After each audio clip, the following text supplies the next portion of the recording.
We're streaming to YouTube. Ready when you are, Mayor. Okay. I'll call this meeting of the Seward City Council to order. It's Monday, February 24th, 2025 at 7 p.m. Chief, would you please lead us in the Pledge of Allegiance? I pledge allegiance to the flag of the United States of America and to the republic for which it stands, one nation, under God, indivisible, with liberty and justice for all. And Mr. Clerk, would you please call the roll? Roll call for tonight's meeting. Wells? Here. Osenga? Here. Kreitz? Here. Finch? Here. Barnwell? Here.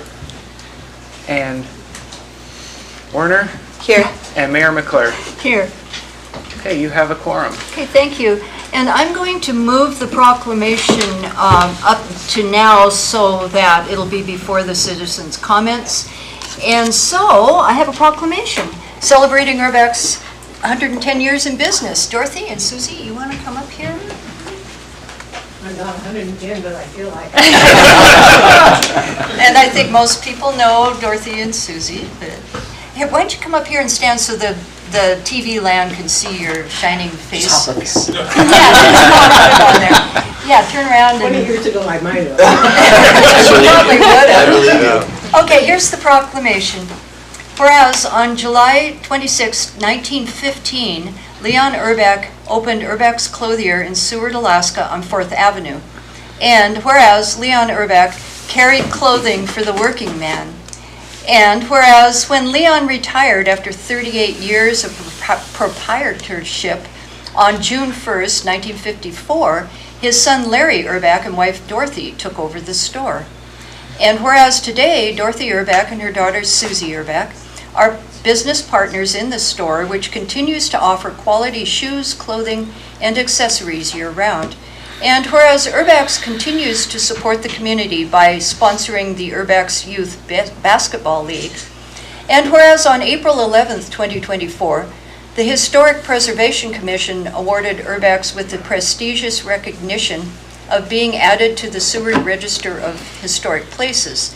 And whereas the year 2025 will see the 110th anniversary of Urbach's being owned and operated by the same family, and whereas this very likely makes Urbach's the longest continually operated store by one family in Alaska, now therefore I, Sue McClure, Mayor of the City of Seward, recognize and congratulate Urbach's on the 110th anniversary of their business in Seward, dated this 24th day of February 2025 and signed by myself. And congratulations, you two.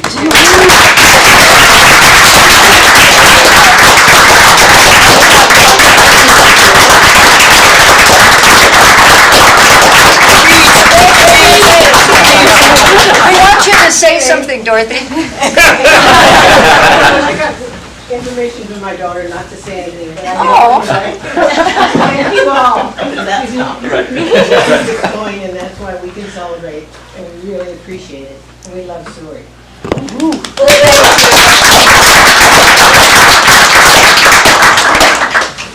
I have to say that my early memories are getting my annual 1 or 2 pairs of shoes from Urbach's. I think we have people who did that too. As a little kid, you get your foot measured, then you get a lollipop afterwards. They still do that. Well, you know, yeah, right. Anyway, thank you very much. Okay, so now we're at citizen comments on any subject except items scheduled for public hearing. We do have 3 ordinances up for public hearing, so you can speak to those at that time, but anything else you can talk about. We have a 36-minute time limit, and you get 3 minutes per speaker.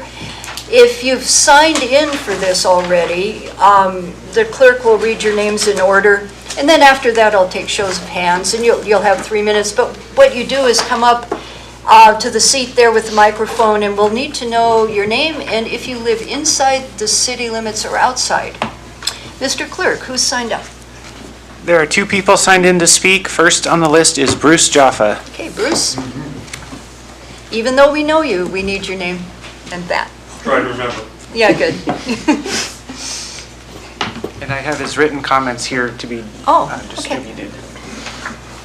Bruce Jaffa, outside the city limits. Mayor, manager, council, thank you. I usually like to have a positive presentation or question period here, but I'm not so happy about what I'm going to have to read today. Regarding PACAB, the benefits from PACAB to the city of Seward over the years have come from regular meetings and many work sessions and special committee meetings. The city council has made little use of PACAB, rarely acknowledging their work, suggestions, or minutes. No joint meeting with council has been called for several years. Rarely do council members attend or participate with PACAB. Councilmember Warner was at a recent meeting. I don't remember any of the rest of you for a long time. Open seats often exist, and I would suspect that many potential applicants wonder what good they can do by serving on an advisory board to a council that has little or no interaction with it. I joined PACAB when Jim Hunt and Ron Long often regularly attended. There were other members of the community, Daryl Schaefer-Meyer, and many more. Deb Altamont, Chrissy Terry. I participated in many joint meetings with City Council. The city's need for PACAB seems to be less than what it was in my memory. Think about it. Who of you has called me? Even once. I'm not the most easy to reach guy, but I do have a phone. I get calls from your constituents. I get calls from people inside and outside the city wondering what I can do to help them with an issue. I try to tell them that I give them a direction that I think will gain them an audience. Come to city council meeting, come to a PACAB meeting. I won't give up, and I won't give up, and I remain optimistic about Seward's future. I see the role of local resident input greater today than ever before. I do think that some rules and application of the Open Meetings Act intended to provide openness at all levels of government has interfered with small advisory group activity. It's hard to get people together and talk to them without violating that rule. I'm looking forward to completing my tour of service, and if I can hold on until my term is up, which is, I think, way off in the future. But I will say one other thing. I'm sorry that I missed the notification. It was in the calendar for the work session prior with the electric department. If I'd noted that, I would have been here. It's something I'm very interested in. Something that you could ask PACAB to participate in. But I missed it. I did see the agenda, but maybe there's a way to upgrade those work sessions and make them a little more noticeable. Thank you. Okay, thank you. Who else? Brennan Hornseth.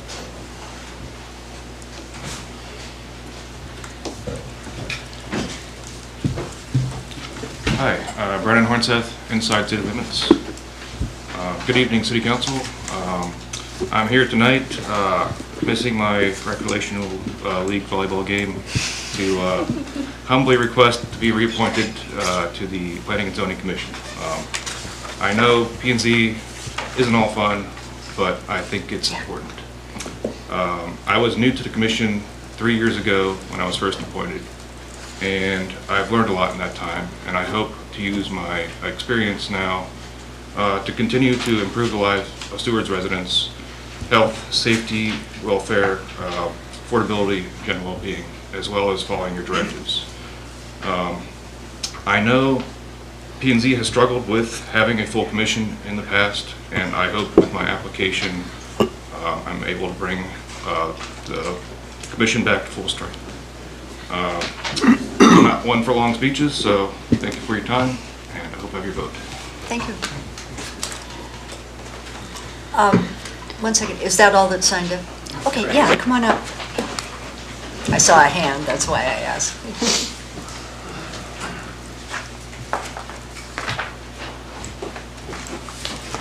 Good evening, City Council. My name is June Pemberton. I'm a resident here in Seward. I've been here for over 10 years. I have signed up to be on the Planning and Zoning Commission. I've watched it off and on over the years, and I would be very interested in serving. I think I have a lot to bring to the table because I have other experience, like in the city of Antioch, working with them on what needed to be done. I understand the importance of it, and I understand the importance of people within the city limits being on the Planning and Zoning Commission. And I would really like to serve. Thank you. Thank you very much. Anyone else wishing to speak on any subject other than the public hearing items? Last chance. Okay, I'll close the citizen comment time. And now we're to the approval of the agenda and the consent agenda. I'd ask for a motion to approve in a second, please. I'll move for the approval of tonight's agenda and consent agenda. I'll second. Okay, it's been moved and seconded. Are there any changes that anyone would like to make? Randy? Yes. I mean, Councilmember Wells. Yes, Madam Mayor. Thank you very much. I would like to pull from the consent agenda item D for all three applicants to planning and zoning for discussion. Okay. Any other changes? Okay, I'm not seeing any. Mr. Clerk, I think we're ready to vote. Voting on the approval of tonight's agenda and consent agenda as amended. Warner? Yes. Barnwell? Yeah, yes. Kreitz? Yes. Osenga? Yes. Wells? Yes. Finch? Yes. And Mayor McClure. Yes. Your agenda and consent agenda have been approved, and approved on the consent agenda were the February 10th, 2025 City Council meeting minutes. Resolution 2025-021, authorizing the city manager to accept the 2025 volunteer fire capacity grant in the amount of $8,624.78. Resolution 2025-022, authorizing the city manager to accept a one-time payment of $12,078 from the 2018 and 2020 Copper River and Prince William Sound Salmon Disaster Relief Fund through the Pacific States Marine Fisheries Commission. And lastly, Resolution 2025-023, authorizing the city manager to enter into an agreement with CRW Engineering Group in the amount of $175,120 plus 10% contingency and appropriating funds for design and engineering services for the Lowell Canyon water storage tank replacement. Okay, thank you. And Mr. Clerk, is it correct for me to move the three P&Z appointments down to new business, item 10? That is correct. That'll Okay, be the only thing in Right. new business tonight. So those will follow the ordinances for public hearing. Okay, just making sure I'm on it tonight. All right. That brings us to the city manager report. Madam City Manager. Thank you, Madam Mayor. Just a few notes on the city manager report as you see in the packet. In my initial letter under administration, I highlighted that we were closely monitoring the freezing of federal funds and navigating that appropriately. At the end of last week, after that letter was already submitted, our EPA grant funds for the shore power grant were unfrozen by the federal government, and our regular meetings with our project manager have resumed. So that project is moving along as normal now, and really excited about having access to those funds restored. I also want to highlight on our website, cityofseward.com, sorry, I just blanked on what our website URL is. We have a new online application system for job applicants. Okay. And it is so easy to use and wonderful and showcases all of the benefits of applying for and working at the City of Seward, as well as the ability to really create a well-rounded application. So if anybody's looking for a job, we have a few posted online, or if you just want to go see what the new site looks like, you can check it out via our website, or you can go to governmentjobs.com/Seward. And a big shout out to our HR team for getting that all squared away. And one more thing I wanted to pull out to note from the report is that last week, Jason and Doug went down to the cruise ship terminal to meet with an engineer to discuss what sort of refurbishments would be needed and whether it would be cost effective for us to take that down and rebuild it to utilize as the Public Works building when they go forward with the cruise ship project. So that's something that has been offered to us, and we're just making sure that it's cost effective, and we'll be able to bring back some information on that down the road. And that's all from me. Do you have anything, Mr. Bickling, to add? No comments, thank you. Okay. Council, questions, comments on the city manager report? Nice report. Seeing none, Thank you very much. And that brings us, because we don't have city clerk or attorney reports or other reports, brings us to a presentation from Arthur Miller, CEO of Chugach Electric, and he brought some friends along, so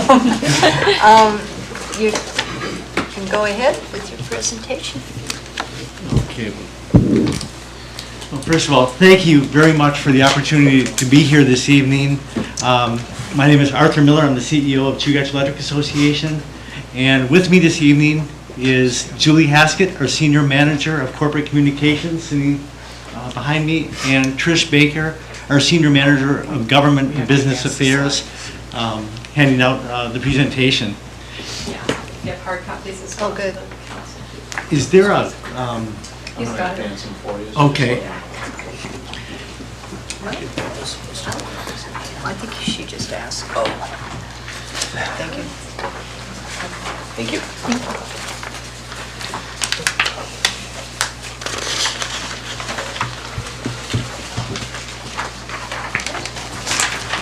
The purpose of our presentation is to provide you with an update on several areas of really key priorities of Chugach Electric. And this includes natural gas supply. I think everybody has heard about the gas supply situation in South Central Alaska, and what is Chugach doing in response to that. Number two, what is our long-term generation plan to really diversify our generation mix? What are we doing? What technologies are we looking at? And number three, I just want to highlight with a recent purchase that we made in Cooper Landing on a new parcel of land where we will be building a satellite operations building to help meet the needs of the communities in Cooper Landing and Moose Pass, and then also other outlying areas on an as-needed basis. So if we can go to the first slide. To start off, looking at Chugach's generation mix today, we're about 80% reliant on natural gas in round numbers, and about 20% reliant on renewable generation technologies. Ideally, we want to increase our footprint of renewable generation. The Chugach Board of Directors has a goal to reduce our carbon intensity by at least 35% by 2030 and at least 50% by 2040, with two caveats. One, without a negative material impact on rates, and without any negative impact on reliability.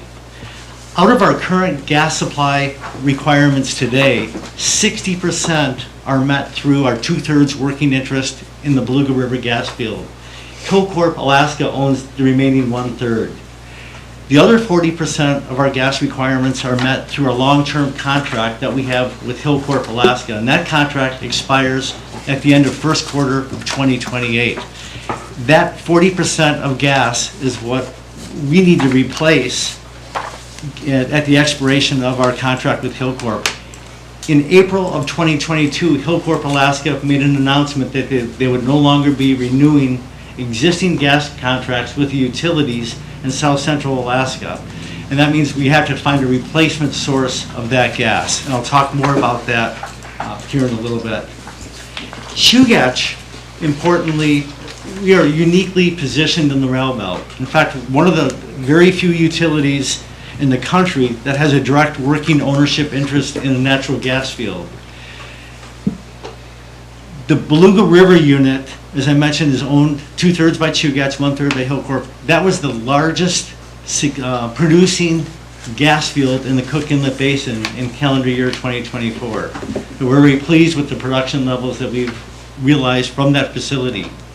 In addition to that, because of our working relationship that we have with Hillcorp, during periods of time when we have gas production levels that exceed our current day requirements, we can save that gas for the future.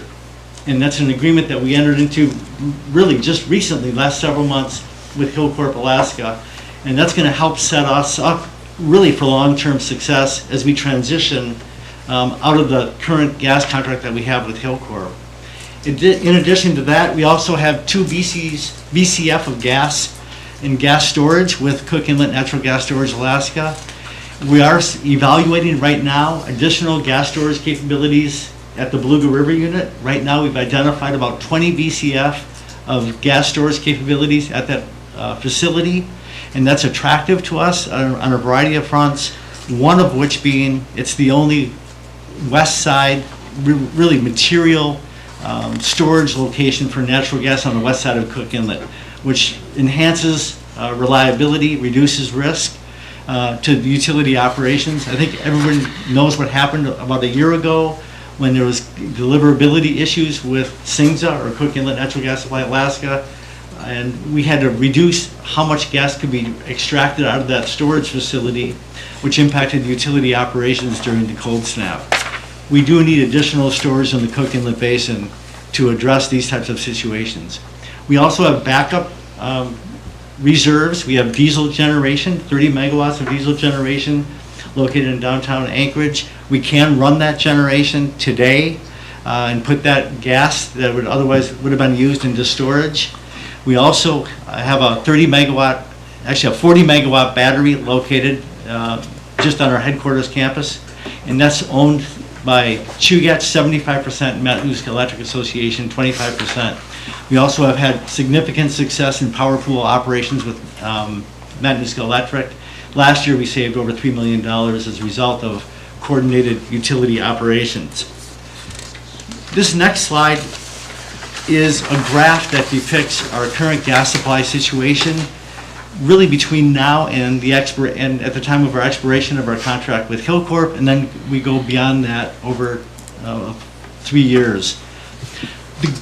The orange portion of the graph represents gas that we secure under existing contract with Hillcorp. That's the 40% requirement of gas under our contract with Hillcorp. The green area represents gas that we receive from our direct ownership interest in the Bluga River Unit gas field. The purple area represents gas that is over and above our production levels on a daily basis. That is for the area to the left of the black line. The red line represents our demand for natural gas. So between now and first quarter of 2028, when we have gas production out of the Bluga River Unit that exceeds the gas that we need today, we will reserve that gas for future use beginning April 1st of 2028. And that helps us in a variety of fronts. One, it reduces price risk when we get and have to replace that gas in the future. Number two, it also gives Hillcorp additional gas today to help meet other demands in the Cook Inlet Basin. Importantly, earlier this year, Chugach made a joint announcement with with Harvest Alaska and Marathon Petroleum Company, and that is on a project that we have agreed to enter into, or that we are under negotiations with, to import liquefied natural gas at the the Marathon dock located in Nikiski. And gas is expected to be delivered as early as fourth quarter of 2026, with additional ramped up production or import availability by 2028. We expect the FEED study to be completed by mid this year, and that's when we will, assuming everything goes according to plan, we'll enter into more formal agreements and arrangements with Hillcorp Alaska. So we're very excited about this opportunity. It really is a significant event. It's a significant advancement. Not having gas in 2028 is simply not an option that's acceptable to Chugach. We will do everything we can to make sure that we have gas to meet the needs of our customers. Excellent. In the event, however, the project is delayed, we do have other tools in our toolkit. We can drill deeper wells in the Bluga River Unit Basin. We can purchase power from other utilities, for example, Golden Valley Electric Association, and then we could use those purchases, if you will, to displace gas that we otherwise would have burned. We also can purchase gas from other Cook Inlet producers, although not at the volumes that we have today. We can run diesel generation, And we would certainly would approach Matanuska Electric Association to purchase diesel power from their units as well. We do have the option, although not attractive, but we can truck liquefied natural gas from either Canada or Prudhoe Bay. That option, though, would be very expensive. We can also utilize additional gas from storage, that we can add more to storage between now and the end of first quarter of 2028. Also importantly, we are being fairly aggressive on going after additional renewable generation. And those projects, really, all options are on the table on renewable generation. Wind, hydro, solar, additional battery technologies, even on-site gas storage at our generation units to help regulate intermittent renewable resources are being evaluated literally as we speak. This chart summarizes our long-term portfolio objectives, and the areas that have, the items that are marked in green with a green check mark are items that either the Chugach Board of Directors has approved or that we've already completed on projects. We have our significant efforts that are going on evaluating utility scale solar projects, utility scale wind. We're also looking at additional hydro resources in the rail belt. And I think, as many of you know, the Dixon Diversion Project that's spearheaded by Alaska Energy Authority is also front and center as we look to the future. Importantly, we have had a lot of outages in the Kenai Peninsula due to really the heavy snowfall, and then in combination with the spruce bark beetle kill. We've made a very aggressive efforts to do line clearing in Cooper Landing and Moose Pass areas. We took out over 7,400 danger trees. These are trees that are located outside the right-of-way, but they could still pose a danger and to reliability. And in addition to that, to ensure reliability as we go forward and to be more responsive to the areas of Cooper Landing and Moose Pass, we did purchase land adjacent to the Cooper Landing Airport, and we are currently under design work for a new building. We call it really a satellite operations building, and that will house equipment and staging area for us to address outages and also conduct regular work. We will also have sleeping quarters located in that area. And in addition to that, we are looking at doing system modifications on our distribution system in Cooper Landing area to increase reliability. Importantly, when we do have this facility there, we can not only be helpful to be responsive to our own needs within our service area, but also neighboring utilities. We stand ready to assist all utilities whenever the need is there. We have reached out to Homer Electric, Matanuska Electric Association, Golden Valley Electric, and we want you to know that we are always there and a partner and to provide any assistance that we need to provide, especially during times of need. And having this facility at this location is going to help move us even closer in that direction to be more responsive.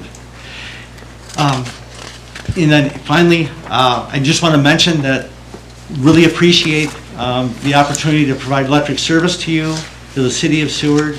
We've been working closely with Mr. Hickey on the update to the power sales agreement, and everything is going very, very well. I think the biggest hindrance is getting a time that lines up with Mr. Hickey's schedule and our schedule, but we do not see any issues whatsoever. But the delay, and if there is a delay, really is because of scheduling and getting together to finalize the agreement. I think we're very, very close.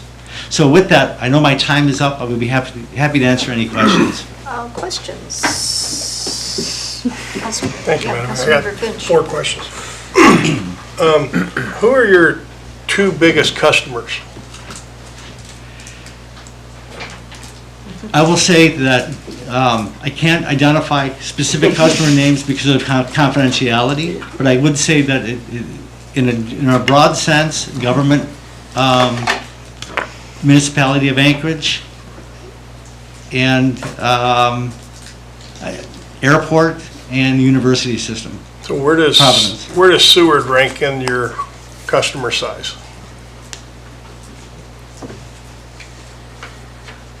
I would say in the top 5. Okay. So my other question to that is, with the monthly adjustment that everybody in Seward pays, and it's averaging at approximately 75 to 90% of our electric bill added to that, are others paying that same high monthly adjustment fee? Yes. So let me ask for clarification, are you talking about the cost of power adjustment factor? Mm-hmm. I think Yes, if that's what it is, yes, all customers pay the same amount for the cost of power adjustment factor. That is correct, on a per kilowatt hour basis. Okay.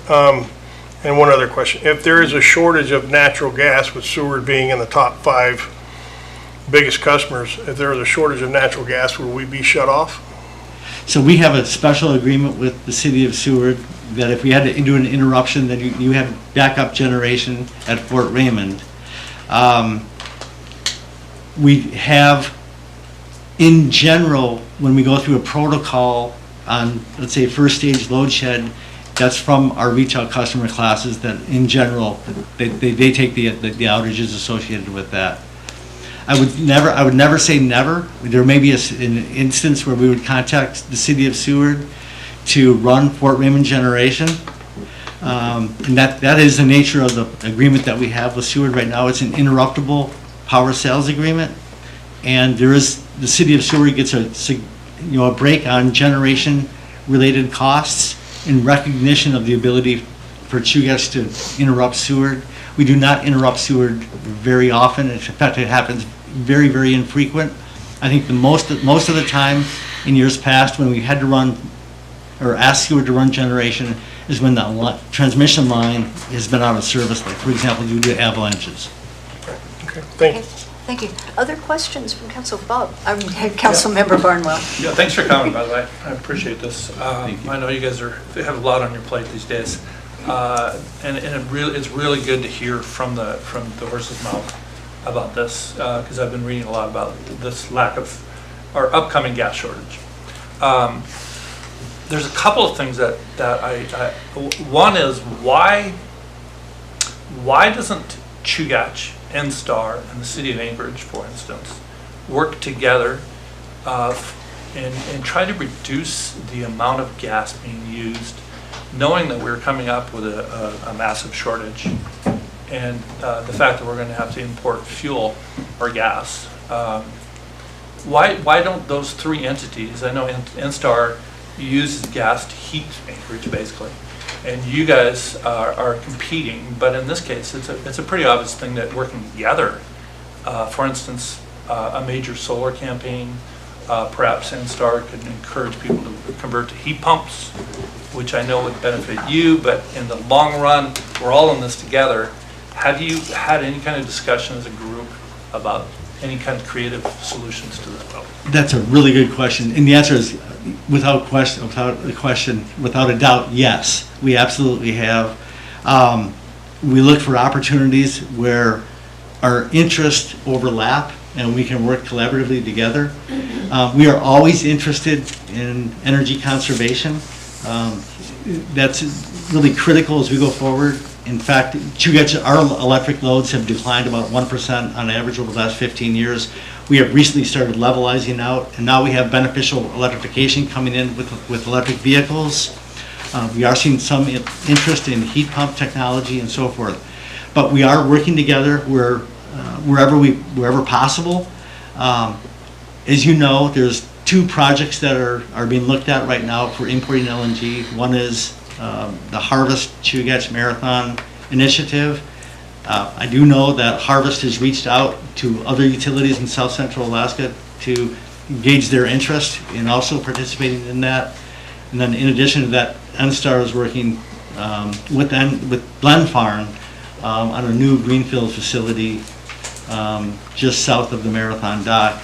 And that's under evaluation with the Regulatory Commission right now on a cost recovery basis for front-end engineering and design work, or feed work. And that's ongoing right now. But the project that we have with Harvest, they are not requiring any upfront payment by Chugach to conduct their feed analysis.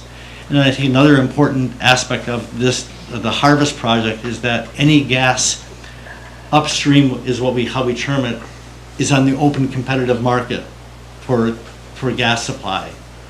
And that really is important to Chew Gas. So that is, we can get gas from Western Canada, we can get gas from Asia, from Mexico, from the U.S. We can, it's a functioning real market. We don't have that in the Cook Inlet Basin today, so that's attractive. But we do, and we continue to try to work together with parties across the Route Belt. A lot of the utilities are working together. We have confidentiality agreements that have been executed. But I can say definitively that we're looking and working together on wind projects, we're working together on solar projects, and trying to partner up wherever we can. That really is the name of the game. And this is not about one utility versus another utility. This is about Alaska, making sure that we are serving our members, but also looking out for the interest of Alaskans as we go through these efforts. And that's exactly how we're looking at this. We need to look at this as a rail belt solution, not just for today, but for decades to come. We hope the importation of LNG gas is a temporary solution to a bigger solution and more permanent solution being more renewables, meaning potentially a gas line from the North Slope, potentially more production in the Cook Inlet Basin. But a pipeline and production in the Cook Inlet Basin, we don't have direct control over that. We do not have a balance sheet big enough to influence that project for sure. But we absolutely support it, and we look for every opportunity that we can work collaboratively together with other utilities to get to where we need to get to. And I think that has been going fairly well. Yeah, you answered actually my other question, but don't you need a gas line from Nikiski to the Port of Anchorage at this point? No, we do not. Oh. So there's infrastructure even across the inlet from Nikiski. It goes over towards Beluga on the other side of the inlet. So there's really two ways to get into Anchorage. One is a bigger, much larger pipe. The west side is a much larger pipe, and that's really the one that we would be reliant on. But that's why it's important that we want to get gas storage on the west side of Cook Inlet, because all of the gas storage today, while the commercial gas storage available today is on the east side, Hillcorp Alaska submitted a request to have provide gas storage service.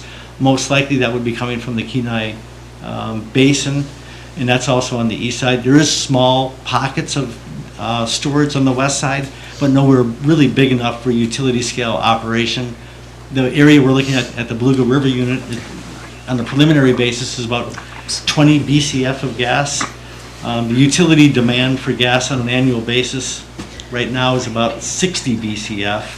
All of the demand in Cook Inlet is about 70 BCF. So that would be a significant storage area for, certainly for Chugach and other utility use. Thanks. That's it.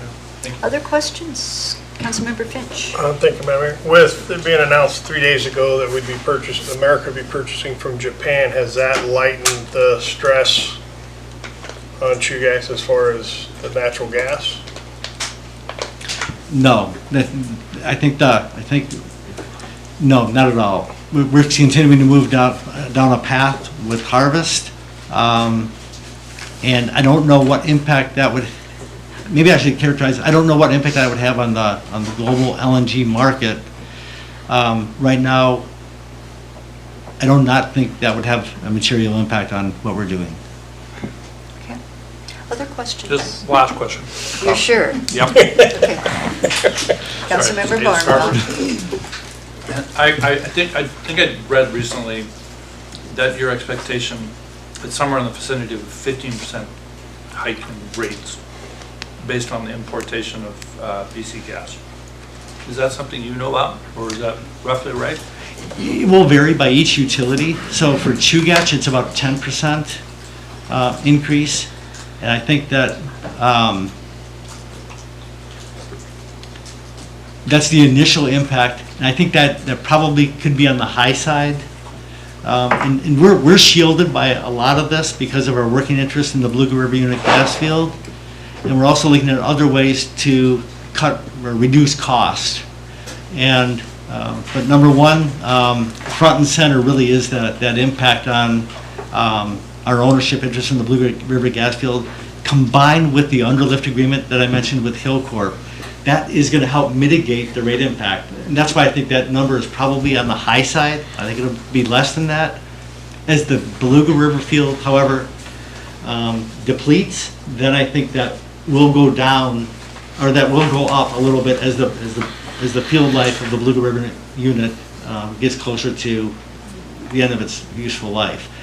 But the underlift agreement is going to help mitigate a lot of those impacts through time, and we're continuing to look for other ways to mitigate the rate impacts, including renewable generation. So I feel I'm being conservative about that by saying 10%. I think I'm conservative on the high side. Thanks. Thank you. Other questions? Well, thank you very much. That was informative and really good to hear from you. Wonderful being here, and thank you very much for all of your time. I know you guys are extremely busy, and really appreciate the opportunity to talk to you, and I hope our goal is to give you periodic updates and come down, give you updates on our activities and what we're working on, and to help address any questions that you may have. Okay, that would be welcome. Thank you. Great. And you feel free to stay for the rest of the meeting if you want. That's okay. No shame in that. Thank you. Thank you. Do we need a break before anything? We're all good? Okay, let's move on to the public hearings. We'll get started and see how long it takes, and might take a break in the midst. We have 3 ordinances for enactment tonight on public hearing. The first is ordinance 2025-001. Wow. Mr. Clerk, would you please read that record?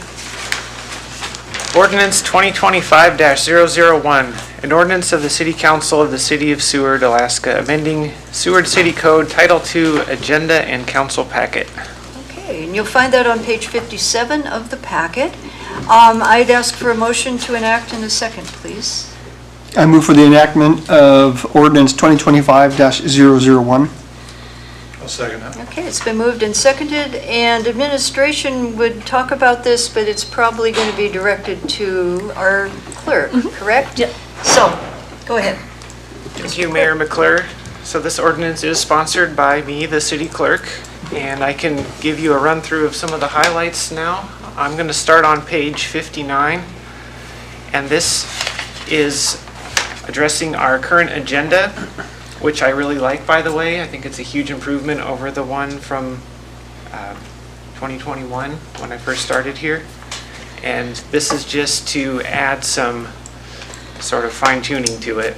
So the first thing on here is to move the proclamations up right after the roll call, since it's become kind of a tradition for the mayor to manually keep doing that. do that. And then the other biggest change on here is to consolidate items 5 and 7 regarding the agenda and consent agenda. The way that the agenda is now is they're split apart, like the 5 and the 7, and this would combine them all into one item, which would become item 6. And that wouldn't affect the flow of the meeting, it just looks better on paper, I think. It's kind of avoids that weird split with the reports in between. And then moving along, there's a few just minor changes like removing action memoranda and adding ordinance for introduction under new business in the event that they're not on consent. And then that takes us down to item 11, informational items and reports. I'd like to strike the boards and commissions meeting minutes and replace it with boards and commissions reports and recommendations to council, to just kind of create a standing invite for any board or commission to submit a written report or a recommendation based on their meetings. And then adding a little section for upcoming council meetings, something that we started doing recently just as a reminder of what's coming up next. And then that is it for the agenda, and then we're now getting down into the kind of the fine print here in city code. And under council packet, I'm basically imposing a stricter deadline on myself for releasing the council packet. The way it's written now is the council packet's not released to the public until 9 a.m. on the day of the meeting, and I'm moving that back to 5 p.m. Friday for when we would post the packet on the website. I always like to aim for Thursday as packet release day, but I think Friday by 5 is a fair deadline, especially if there's like a Monday holiday that impacts the work week. So that is my intro. I will turn it over to council for discussion. Okay, before we discuss, I'm going to open the public hearing. So I'll open public hearing for ordinance 2025-001. Mr. Clerk, has anyone signed in? No one has signed in to speak. Okay, does anyone wish to speak on this in the audience? I'll explain the rules if you raise your hand. Otherwise, I'll wait. Okay, none? I'll close the public hearing, and that brings it back to council. Any comments or questions or discussion on this one? I really like having the proclamations early. I'd like to think they want to stay for the whole thing, because I'm kind of a meeting junkie, but people tend not to. Don't know what they're missing. Yeah, I know. Any discussion at all? Are we ready to vote? It appears we are, Mr. Clerk. Voting on the enactment of ordinance 2025-001. Warner, Yes. Wells, Yes. Barnwell, Yes. Finch, Yes. Kreitz, Yes. Osenga, Yes. and Mayor McClure. Yes. That ordinance has been enacted. Okay. Next, we have ordinance 2025-002. When you're ready, Mr. Clerk, could you please read that? Ordinance 2025-002, amending Seward City Code Title II, Chapter 2.30, Article 3, Port and Commerce Advisory Board. Okay, and you'll find that on page 63 of the packet. I need a motion to enact and a second, please. I'll move for the enactment of ordinance 2025-002. And I'll second. Okay, it's been moved and seconded. I think we can just directly ask Mr. Clerk to speak to this. Would you please? Yes, thank you. This ordinance is also sponsored by me, and I will run through some highlights here. I'm going to start on page 65 if anyone is following along out there. Starting at the very top, providing a better definition of Seward and surrounding areas. So putting a boundary in there to say Lowell Point to the Turn Lake Junction at the Seward Highway. And adding a requirement for at least one board member to reside inside Seward city limits, just as a placeholder to make sure that there's some representation from inside the city.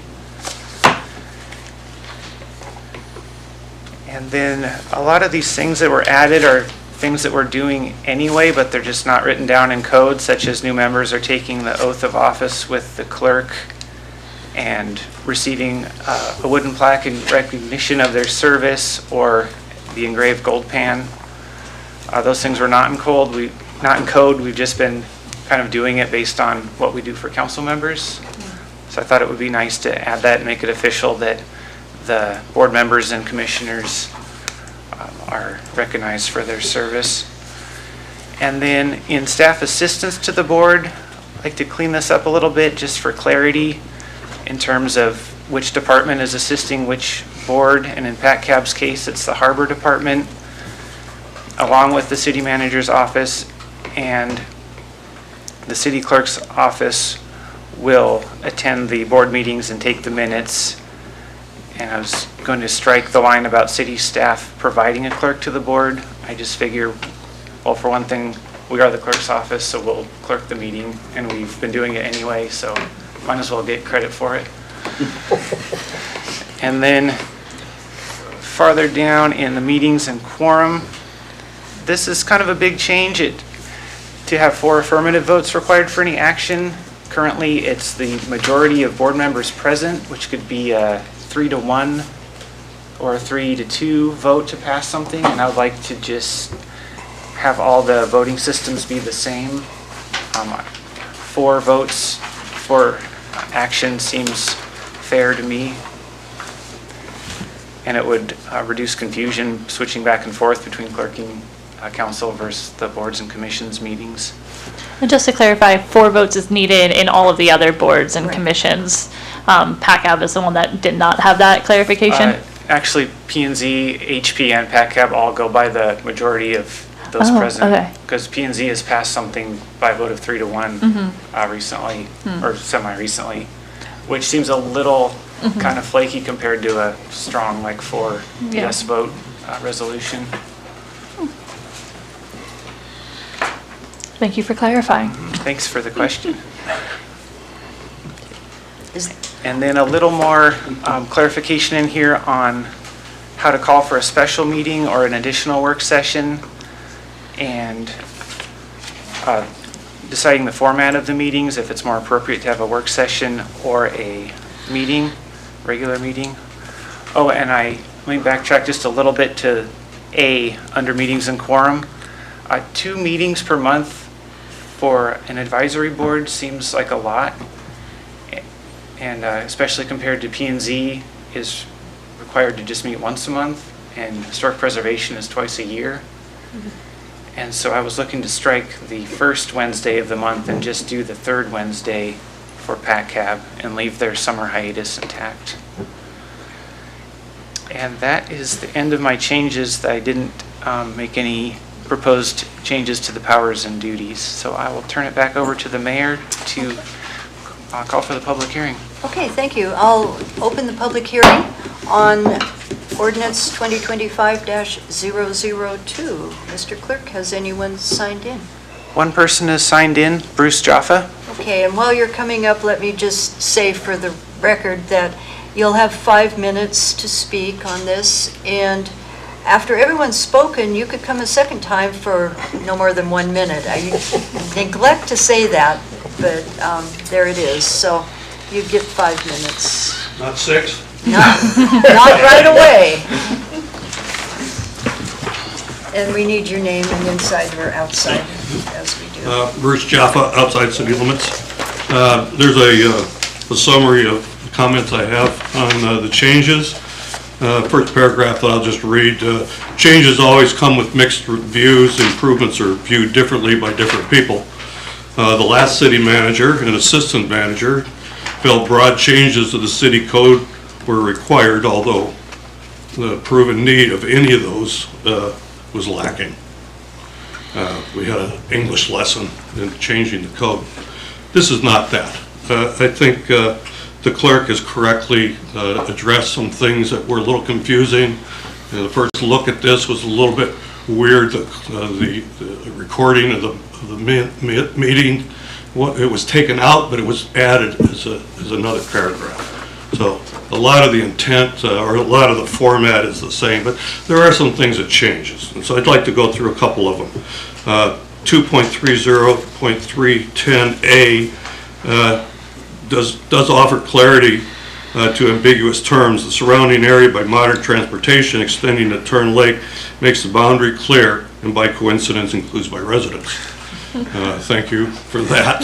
But I think that I've talked a lot about the East Peninsula Economic District, and I hope that when I'm a distant memory, there'll be others in that area that can help the city of Seward as well. I would like to I'd like you to consider something I've seen on other boards that I sit on, and the reading is, no member shall serve more than 3 consecutive terms or 9 years. City council may elect to extend any member's term for 1 year or as many times as they choose. I'm termed out and tired out too, but I think that sometimes a code or a rule change can help someone make a decision. I know that I generally have been opposed to term limits, although I think I'm changing my view on some of that. So I would ask you to consider some sort of term limits. If it's 3 terms, 2 terms, really doesn't matter, but something. 2.30310, city residents shall fill 4 seats. I don't know if the number's 4. It shouldn't be 1.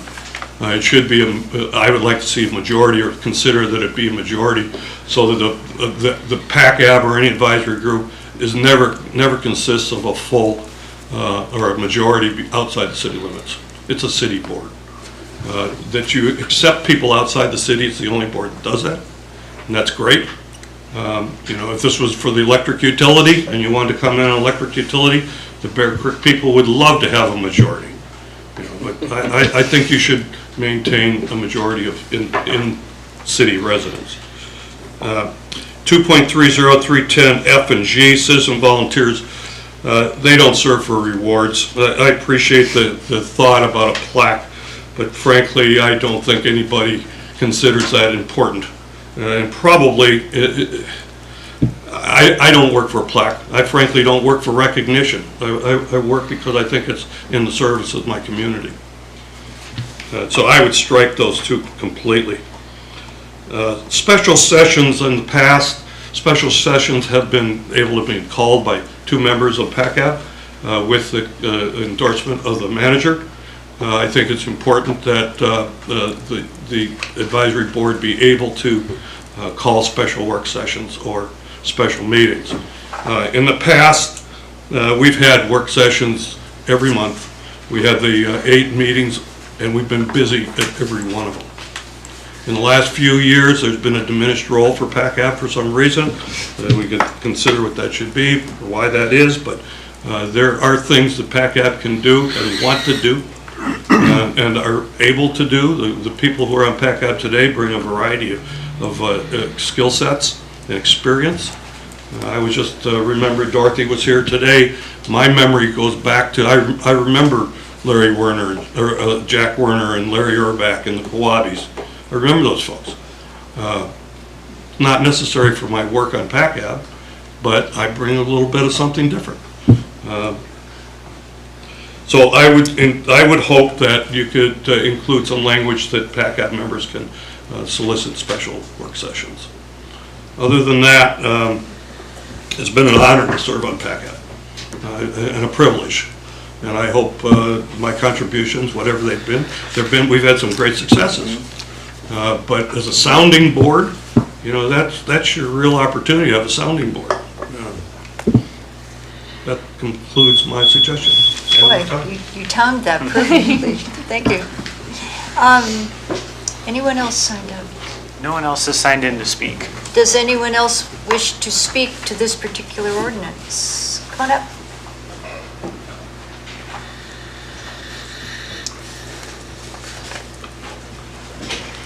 Doug Schessler, Inside City Limits. I had just a few, minor things I'd ask the council to at least consider making changes. One of them, I agree with Bruce. I like to see 4 members if we could be inside city limits, but I also know it's always tough getting members for some of these groups. The other one, under powers and duties, 2.30.325, number 2 on the sentence, and it make recommendations to City Council concerning the design and coordination of projects to promote and transportation, trade, energy, commerce, and infrastructure throughout.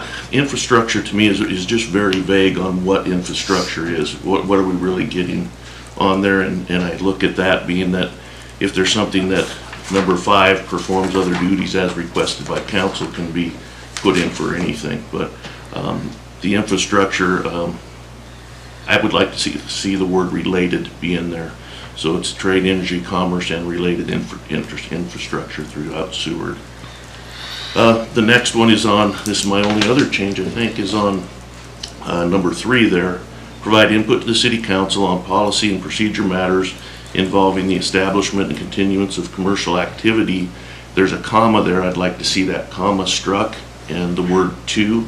So it's continues a commercial activity to improve instead of improving the quality of life and protect the public's best interest. So the word, add the word to instead of the comma, change improved or improving the quality to improve, and then the last is quality of life and protect instead of protecting. I think it helps to focus some things, and I do think that's part of where in my opinion, where Port and Commerce had lost some things with council and others, it got so broad on the different subjects that were going on. And it just was different ones over the last 6-7 years that have gone through, but it got to be so much, it got almost overwhelming that I saw coming to council, and I'd just like to see that, just a focus on it. I mean, it was, when I got here 8 years ago, PACCAB was pretty much Port and Commerce over dealing with the railroad, the shipping, the trains, the harbor, working through that. And yes, there's other stuff that went with it, but to just have a little more focus somehow, and that's the only reason I would request the changes to go through. I appreciate it. Okay, thank you. That was all that signed up. Correct. Okay, does anyone else wish to speak to this? Yeah, come on up.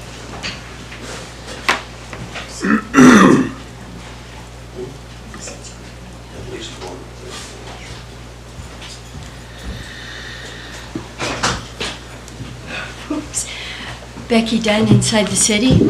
I'd like to start off by thanking Bruce for everything he's done with PACCAB. He has been a valuable, very valuable asset to that group. And on the agendas for the council meetings, at the end of the meetings, whatever you're going to speak about happened during the meeting already happened. 5 minutes for public comment at the end of the meeting. Maybe, and we've talked about this before, maybe that should switch to 3 and 5 in the beginning, or maybe 4 and 4. Are you speaking to this particular ordinance? No, I'm not. Okay. I thought I would, yeah, never mind. That's not to this ordinance. If you can say that at the I end. thought they were deciding me, never mind. Okay. I realized that as soon as you said, are you, okay. Okay, well, you can come up at the end and tell all that.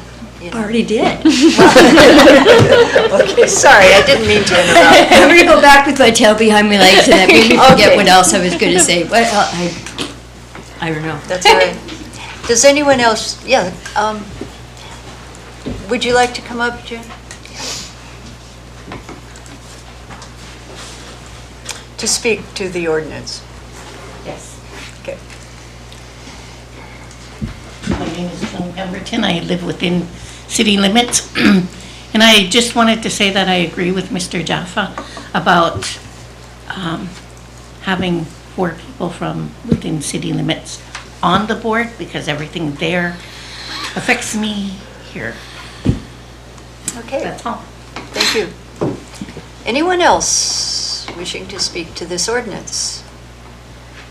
Okay, I'll close the public hearing and bring it back to council. What do we have to say? Councilmember Warner. Thank you, Madam Mayor. I just had a question about these term limits. Does our Historical Society and Planning and Zoning, do they also have term limits? No, they don't. Okay, thank you. Okay. Councilmember Finch. Thank you, Madam Mayor. Yeah, the term limits, the downfall to putting a limit on it is you lose experience, but you also lose historical knowledge of that board. So I don't really think we should put a term limit of 3 consecutive terms on that. Because you could have somebody on there for 10 or 12 years, but they have that historical knowledge Right. that they're able to speak on for the rest of the board, new board members. May I, for clarity, ask the clerk, is there a term limit now? I know there's not. Okay, I'm just, because it was suggested, so, okay. Just checking so people know. Okay. Any amendments people would like to make or questions? Vice Mayor Osing?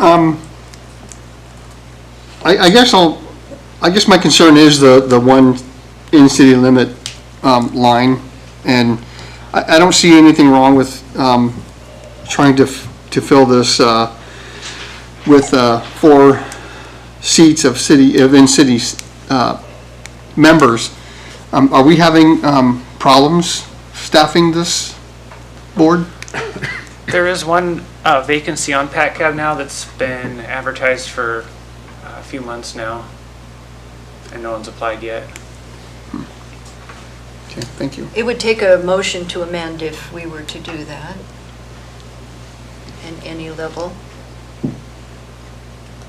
Oh, I'm sorry, you blended in over there. I was just thinking, I'm fine with that too, having 4 seats, but I think if we were going to amend it, have something, if there were no other applicants, that be allowed to be outside of the requirement.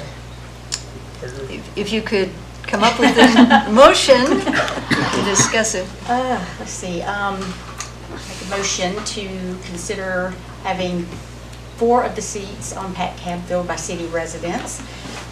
If there are no city residents applying for those positions, that we do consider filling those with non-residents. Okay, is there a I'll second. Okay, it's been moved and seconded. Now we can discuss that. How does that, Mr. Clerk, how would that work?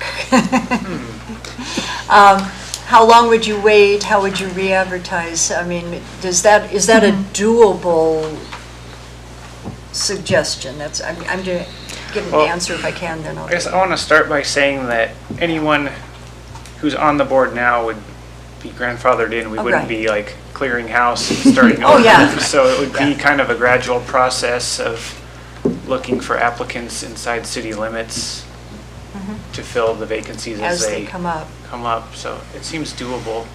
I added that one member inside city limits to kind of test the waters, because it's a new thing.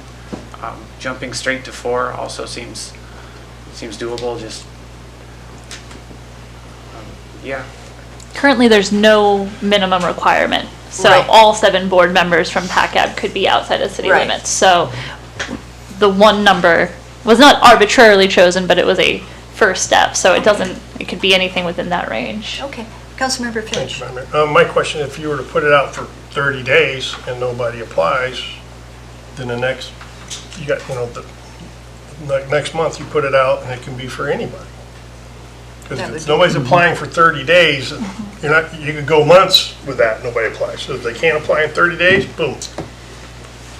Then you put it out for anyone. Councilmember Barnwell. Yeah, I'm just trying to figure out why we need 4. Personally, I always default that what I like about PACAB is the ability to have voices from beyond the city, and it's an advisory board. So we're listening to their advice from people outside the city that things we may not think about. So to me, there's no reason to have a majority inside the city. I know Mr. Joff has been involved with this a lot longer than I have, but maybe has more insight on this, or definitely does. But I just kind of like, why go 4? Why not just go 2 or 3? Do you want to make an amendment to the amendment? Can't remember. We can do that. Or you can Rescind it. Mr. Clerk. On that, I would say that Councilmember Kreitz was pretty clear that she wanted 4 seats, so I feel like we should vote on the 4 seats, and if that fails, then go back to the drawing board for a different number inside city limits. Okay. Councilmember Warner. Thank you, Madam Mayor. Can I just ask a clarifying question? How many inside city limits members do we have on PACAB currently? Since it hasn't been a requirement, we haven't really collected that data as part of the application. Okay. So if I had to guess, I think 1 or 2, but I'm not sure since it hasn't been a requirement. Norm Reaches is outside. Or did you say inside the city? Inside, how many are So inside? it's it out. Yeah, I believe 1 or 2 just from general knowledge, but it's not something we keep track of. Thank you. Okay. Can we vote on the amendment and see how that comes out? Okay, Mr. Clerk, would you please read? So this is voting on the amendment to have 4 seats on PACAB be filled by city residents, and then if no applicants apply, then it would be, evaluated by council. Wells? Yes. Osenga? Yes. Kreitz? Yes. Finch? Yes. Barnwell? No. Warner? No. And Mayor McClure? Yes.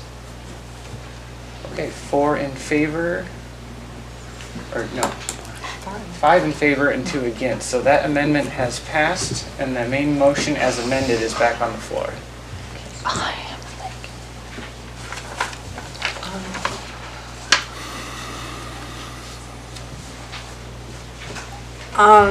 Okay. I'll bring attention to another amendment then that I think I'd like to make. It was suggested by Doug. This would be in 2.30.325A, number 2. And I'd like to insert the word related before infrastructure. If I could get a second. I'll second. Okay. I think he makes a good point. I mean, it should be, and it narrows it down just a bit, so that's an easy amendment, I think. Any discussion? I don't mean to intimidate. Really? Okay, we could vote on this. Voting on the amendment to add the word related to make the phrase related infrastructure. Warner? Yes? Barnwell? Yes. Kreitz? Yes. Osenga? Yes. Wells? Yes. Yes. Finch? And Mayor McClure? Yes. Okay, that amendment has passed, and the main motion is back on the floor with 2 amendments. Okay, I have one more. I like words. So 2.30.325A, number 3, I'd like to, after the words commercial activity, comma, insert the word to, and change improving to improve. And then the quality of life and to protect the public's best interests. To improve the quality of life and to protect the public's best interests. It reads nicely. If I had a second. Oh, I'll second. It reads nicely. Is there discussion about that? Okay, Mr. Clerk, when you're done writing, we could vote on that.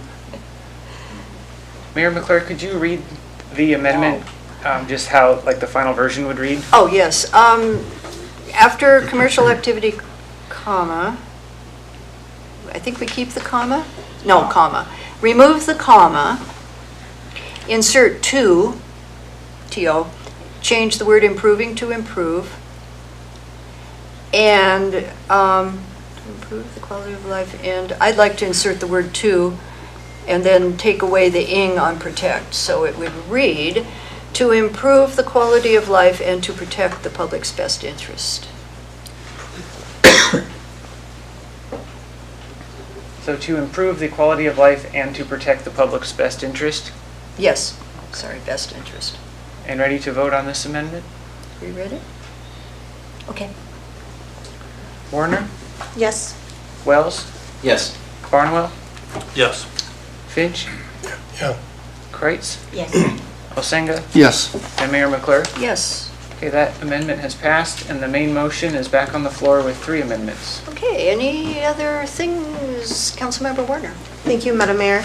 I would like to propose an amendment to period 30, period 320E to include special sessions or work sessions should be allowed by a request of 3 board members. 3? By 3. Okay, is there a second? I'll second. Okay, it's been moved and seconded. You want to talk about it? I like the suggestion that Bruce brought, that special sessions and work sessions should also be allowed by members of PACAB. I chose the number 3 just because it felt like a good number. We're allowed to talk to 3. So that is why I chose that. Okay. Discussion. Ready to vote? I guess we're ready to vote. I'm seeing silence.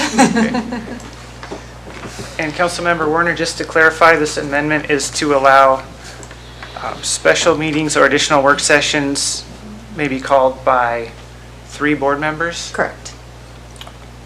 That's in addition to. in addition to the city manager. Yes, in addition.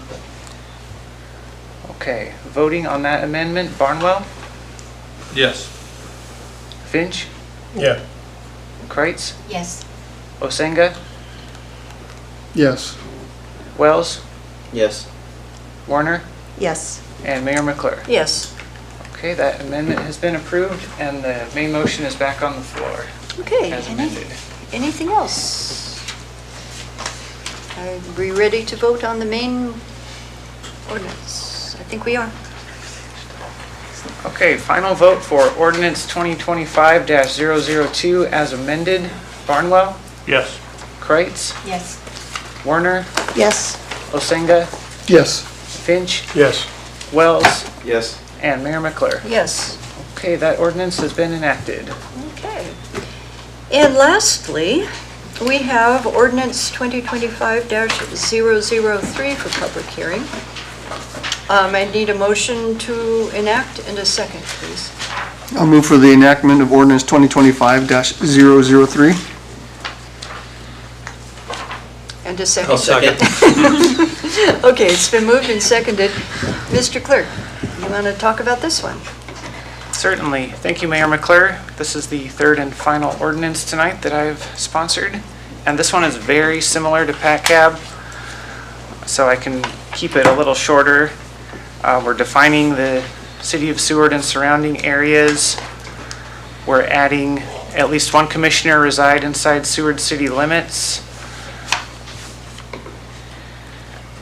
We're defining the staff roles, like the Seward Community Library and Museum is the city department that assists the Historic Preservation Commission, and we're putting the city clerk's office in charge of clerking the meetings and taking the minutes rather than a city staff employee. And the usual stuff about the oath of office and the recognition with the wooden plaques and the Gold Pan Award. Changing the voting structure to 4 affirmative votes. And I believe that is it. So I will turn it back over to Mayor McClure to start the public hearing process. Okey doke. I will open the public hearing on ordinance 2025-003. Mr. Clerk, has anyone signed in? Nobody is signed in. Okay, does anyone out there wish to speak? Come on up.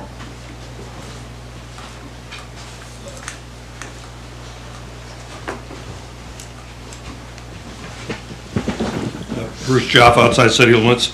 PACAB and the history group are different clearly, operating in similar rules. I would suggest that you have the same inside, outside city limit participation for membership. There is no special sessions that I could see in here, so there's no issue there. And I do agree that conformity amongst all these groups would be very helpful. Thank you. Does anyone else wish to speak? Last chance. Okay, I'll close the public hearing and bring it back to council. Council amendments, additions? Go ahead, Council Member Warner. Thank you, Madam Mayor. I just have some clarifying questions. Are there currently any vacancies on the Historical Society is it commission? Yeah, commission. They are a full commission right now with 7 members. And do we know how many are inside city limits? Similar with PACAB, we don't know for sure because it hasn't been a requirement for applying to the commission. Okay, thank you. Some are, some aren't. Any amendments that anyone wants to make? Go ahead, Councilmember Warner. Thank you, Madam Mayor. I would like to make an amendment to include, let me find it, that we have it be consistent across this commission and PACAB, where we have 4 members that reside inside city limits. Does your motion, should it be worded, are you asking it to be worded as it's the same as the previous one? Yes. Does that make sense? Is there a second? I'll second. Okay. Discussion on the amendment. Ready to vote on the amendment?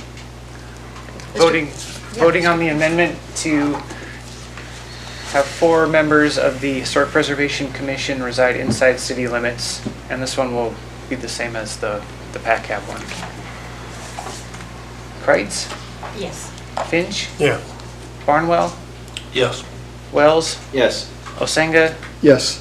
Warner, Yes. and Mayor McClure. Yes. Okay, that amendment has passed, and the main motion is back on the floor as amended. Okay, anything else? Ready to vote? I think we're ready to vote. Final vote on ordinance 2025-003 as amended. Finch, Yes. Barnwell, Yes. Kreitz, Yes. Warner, Yes. Osenga, Yes. Wells, Yes. and Mayor McClure. Yes. That ordinance has been enacted. Okay. I need to ask before, we only have the planning and zoning appointments, but does anyone, should we take a 5-minute break at this point, or forge ahead? Looks like forging ahead. Okay. Okay, so they have been removed from the consent agenda, and that's what we're down to now, new business, other items. So we'll look at each of these individually. The first is to, I guess, Mr. Clerk, you should read it, huh? Sorry. So the first item is to reappoint Brennan Hornseth to the Planning and Zoning Commission for a 3-year term set to expire in February 2028. Okay, and I need a motion and a second to reappoint, please. Go ahead. I'll make a motion to reappoint Brennan Hornsworth to the Planning and Zoning. Hornseth, sorry, I apologize. To the Planning and Zoning Commission for a 3-year term set to expire in February 2028. A second? Second. Okay, it's been moved and seconded. All this would take is a vote, unless there's any discussion. Okay, Mr. Clerk? Voting to reappoint Brennan Hornseth. Finch, Yes. Osenga, Yes. Warner, Yes. Wells, Yes. Barnwell, Yes. Kreitz, Yes. and Mayor McClure. Yes. Okay, that motion is passed. Okay, congratulations and thank you. Next, number 2, when you're ready, Mr. Clerk, you got a lot to write down, but you could read this, please. The next item is to reappoint Rhonda Hubbard to the Planning and Zoning Commission for a 3-year term set to expire in February 2028. Okay, and I'd ask for a motion to reappoint and a second, please. A second. I'll We need move a to motion reappoint Rhonda Hubbard to Planning and Zoning Commission. Okay, and second? A second. Okay, we have a motion and second. Discussion on this? I would like to make a motion, please. Yes. I'd like to postpone the vote to reappoint Rhonda Hubbard to Planning and Zoning Commission for a 3-year term until she is able to be here for discussion. Okay, this is a motion. Is there a second? I'll second. Okay, it's been moved and seconded. And this, any discussion on this? Yes, ma'am. Yes, Councilmember Finch. They've filled out their applications. Have we ever asked them to be here before for this process? I believe generally people come and speak. But it's not usually a requirement. It's not a written requirement. No, it's not a written requirement. Sorry. But, any discussion? Go ahead. I'm willing to supply discussion, Councilmember Finch. So, I've been doing a lot of research on other cities and city councils and planning and zoning boards, and it's actually pretty uncommon for someone to be on the consent agenda to be just appointed to the Planning and Zoning Commission, whether it's their first appointment or a reappointment. It's quite common throughout the United States for the that person to be interviewed by the council, to have an opportunity for a back and forth discussion. So I'm requesting that we postpone the appointment of Rhonda Hubbard so that we can have a back and forth discussion with the applicant. That's your motion, I mean, That's- that's the reason for the That's the motion. reason for my motion. Okay. Any discussion on that? So what we would be voting on is the motion to postpone this appointment until The next council meeting. the next council meeting. Okay, we should have a date certain. Okay. Councilmember Barton? I guess, just to make fair,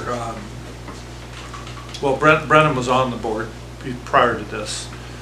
June has not been, does that mean that we have a give and take with June today? Just to That be was the fair. other reason for my motion, yes. Okay. Okay, because we can suspend the rules to do that if it's requested, I believe. But we're talking about this particular one now. Councilmember Warner? Thank you, Madam Mayor. So just to help me understand, so to be able to have a back and forth conversation and an open discussion with an applicant, we would need to suspend rules? I do not know. That's a question for the clerk. So currently, the process is to invite the applicants to speak during citizen comments, which, takes place right after 7. It's not a requirement, it's just they're encouraged to come introduce themselves so you can, see who you're voting on. We typically have not had like a back and forth discussion with applicants. If you wanted to do so, it would be suspending the rules to, at this point, allow that exchange to take place. But we could do that if it's requested by a councilman. Yes. If I Councilmember may, Wells. thank you. So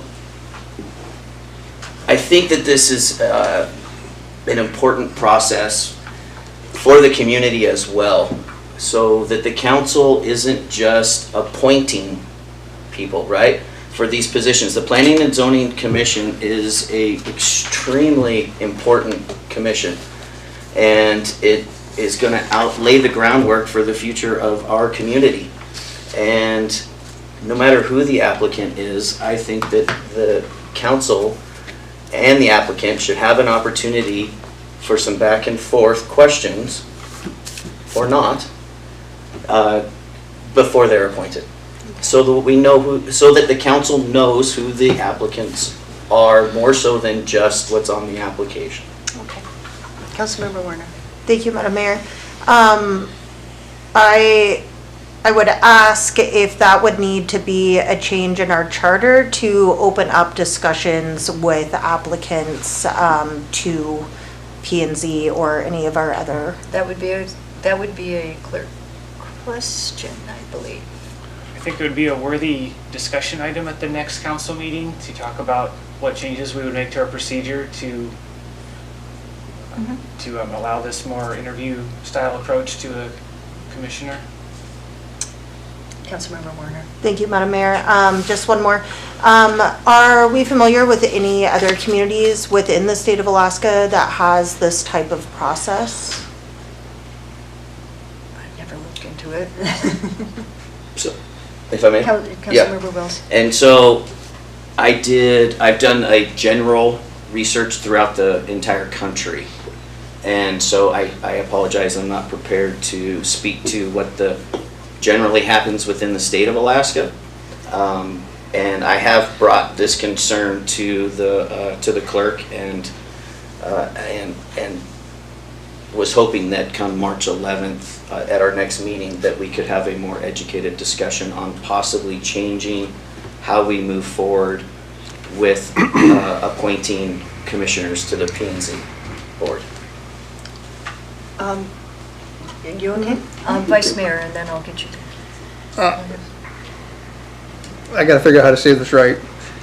My only concern now is we're kind of making this happen before we've had the discussion on how to do this.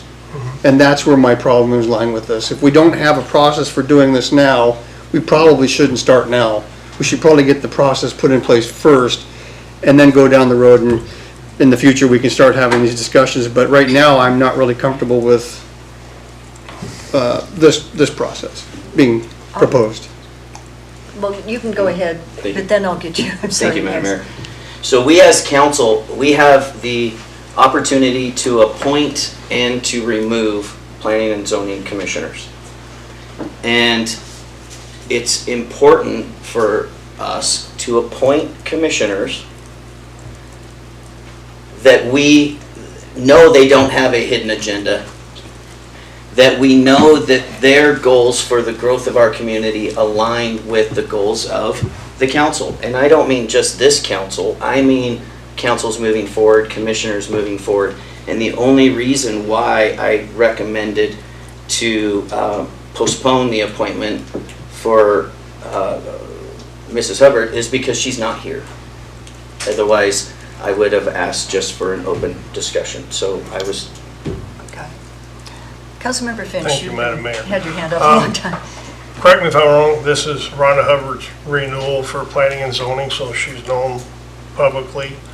I can understand interviewing Ms. Pemberton because she's applying new. If we have not, I personally don't care what the rest of the world's doing. This is Seward, Alaska. What have we done before? We should apply again. And I agree with Councilmember Osinga. We're trying to change, let's, make the decision on them and then change them. Don't use these applicants to change our procedure. Okay, I personally have known some of them for 30 years and I've had positive and negative interactions with them. And I don't care about their personal views. I can honestly say that planning and zoning that we have right now are committed about caring about the people, the city, and the future of this city. I've interacted with Miss June a couple of times. I have no problem interviewing her now, but Miss Hubbard has been interviewed before and proven it. They all care. There is no hidden agendas that I can personally know of, and I've known one of them for 32 years. But why are we trying to change our procedures now? We should either get them in office or in their position after we interview Ms. June, then we change our procedures. One final comment. Yeah. If I may. I was trying to be respectful to the commissioner and not publicly outline all the reasons at this point why I feel the way I feel, and without her being here. But if that's the will of the council, I'm more than happy to do that. One last thing. Okay, and How do we know she might not have a medical emergency or something personal going on that couldn't be here? okay, well, that, Okay, I mean, Councilmember Barnwell. I think we really have to be fair, and I just agree with Vice Mayor Osinga that we're treating people differently here. I would feel better if we move to appoint Ms. Hubbard and Ms. Pemberton. We could ask her questions, but we've never done that before.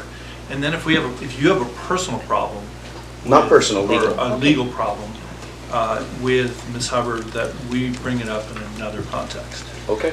Because otherwise, I think we're targeting one person on the board without really enough information for us, and we should be fair on all of these people. Okay, so what we're discussing is the postponement. Mm-hmm. Yeah. Are we ready to vote? Okay, Mr. Clerk, Okay, so please this is state. just voting on the amendment to postpone the reappointment of Rhonda Hubbard until March 10th. Barnwell? No. Wells? Yes. Finch? no. Osenga? No. Warner? No. Kreitz? No. And Mayor McClure? I'll vote no. Okay, so that amendment has failed and the main motion is back on the floor. Okay, so the motion is to appoint Rhonda Hubbard and vote on it. Any discussion? Okay, Mr. Clerk, We're ready to vote. Okay, voting to reappoint Rhonda Hubbard to the Planning and Zoning Commission. Kreitz, Yes. Warner, Yes. Finch, Yes. Osenga, Yes. Wells, No. Barnwell, Yes. and Mayor McClure. Yes. So 6 in favor, 1 against. That motion has passed. Okay, so, we have one more. When you're done writing, Mr. Clerk. So this item is appoint June Pemberton to the Planning and Zoning Commission for a 3-year term set to expire in February 2028. Okay, and I need a motion and a second to appoint. I'll move to appoint June Pemberton to the, where are we? Planning and Zoning Commission? Okay, it's been moved and seconded, and we've heard from her earlier. Any discussion? Ready to vote? We're ready to vote. Voting to appoint June Pemberton to the Planning and Zoning Commission. Warner, Yes. Barnwell, Yes. Wells, No. Kreitz, Yes. Finch, Yes. Osenga, Yes. and Mayor McClure. Yes.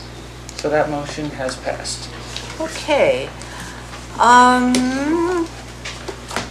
That would mean we have a full Planning and Zoning Commission, correct, Mr. Clerk? That is correct. That's everything. We're down to citizen comments.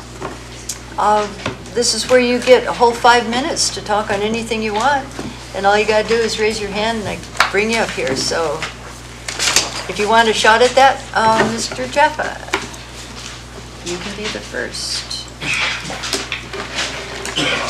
He's bringing a lot of paperwork. He's gonna use his 5 minutes, I have a feeling.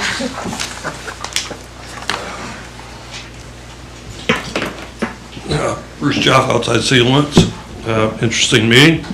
I'd like to dialogue. You guys have present your reasons, and sometimes they're not easy, but that's what you're there for. The easy thing to remember is that my senator, Jesse Bjorkman, will be in a town hall in Moose Pass on Friday at 6:30 to 7:30 to listen to local issues. One of the big issues in Moose Pass is our school is in the crosshairs again, same as the Seward Middle School. The Moose Pass School is a little bit different, and it serves a small isolated community. This is not the first time we've had a fight for our school. We have the acceptable numbers that the state has determined is required, and we have an active group of students. In support of that, I will say in the 50 years that I've lived in Moose Pass, I've seen a lot of kids grow through that school. And I can say that some of them have excelled, retired early. Some of them have careers in business and the law and other places. None of them, to my knowledge, have wound up in Spring Creek. I think that small schools with a community participation is a critically important thing. So I ask for your support for that. As the Moose Pass community will continue to support the Seward Middle School. There is something that's going to be coming up. I think we're all really aware that the cruise ship dock is a tremendous project. And I know some people are very concerned about how Seward is going to handle that, and I know there are efforts by planning and zoning and council and administration to deal with the problems. Some of the in-town problems may be how you get off of Airport Road onto the Seward Highway, you know, what you do with commercial trucks. All those things may be worked out. There's going to be a bottleneck. Years ago, I went to a Lincoln Electric Welding School, and Jim Lincoln Jr.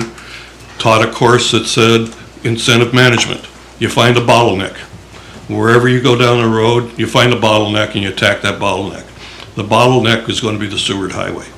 The State Department of Transportation, our transportation, our Department of Transportation has brought the Seward Highway Restoration Project to a standstill because they want to destroy the community of Moose Pass by, in their words, improving the road.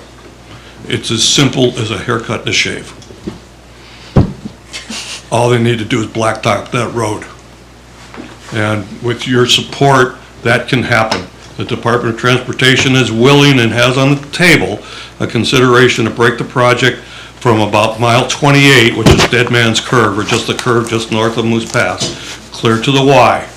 That's a relatively uncontested section. They can reconstruct that to the highest standards they want. And leave the central section of Moose Pass alone. There are any number of roads in this country, the United States of America, that are no more twisty than the road through Moose Pass. And it adds special flavor to Moose Pass. And let people slow down. They do it in Moose Pass, or at Cooper Landing, they do it in Cantwell, they do it in Glen Allen, they do it everywhere. So slow down 10 miles an hour, or 15 or 20 miles an hour for a short distance is no big deal. But it's going to take Seward on this end, with your population and your strength and your lobbying strength, to make DOT get off the dime, because they're the smartest guys out there. Thank you. Anyone else wishing to speak? This is your last chance tonight. Really? Okay, then we'll bring it back to us.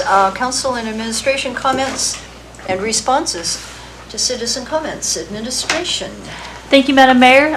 Thank you, everybody, for a great work session and a good meeting.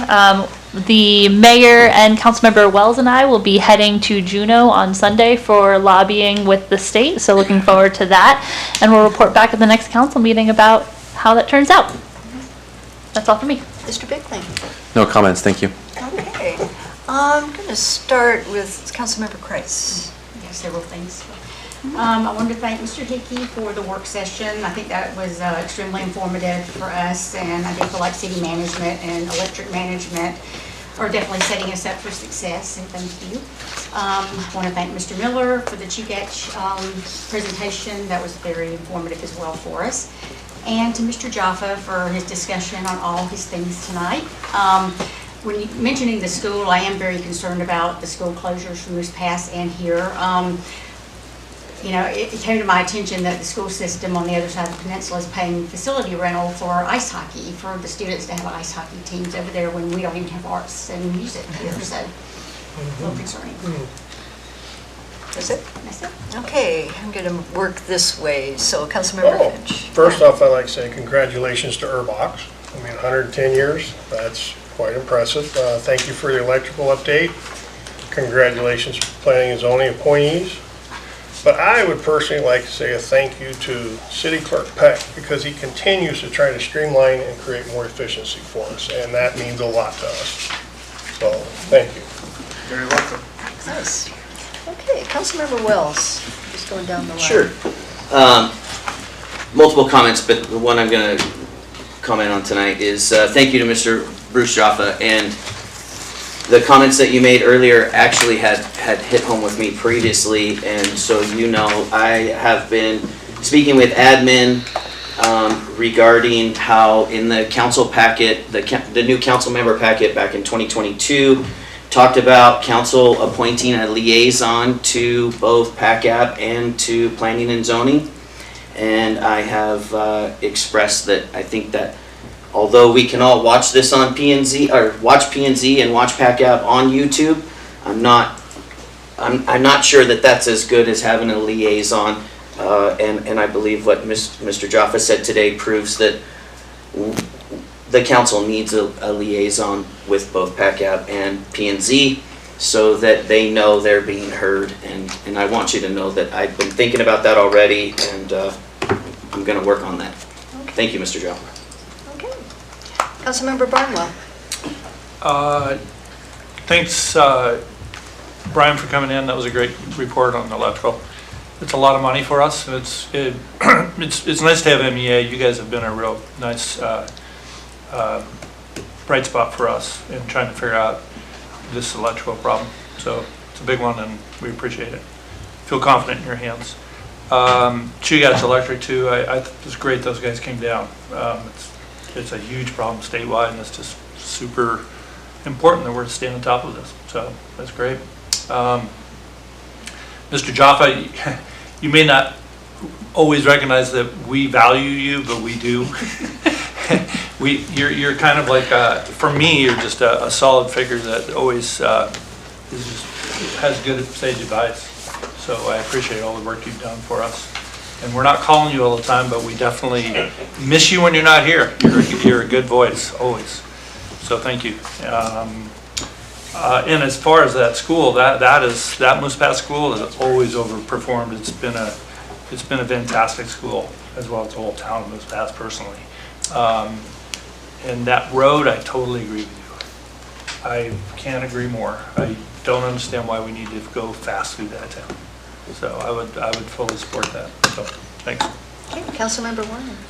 Thank you. Just want to echo the thanks that everybody else has already expressed.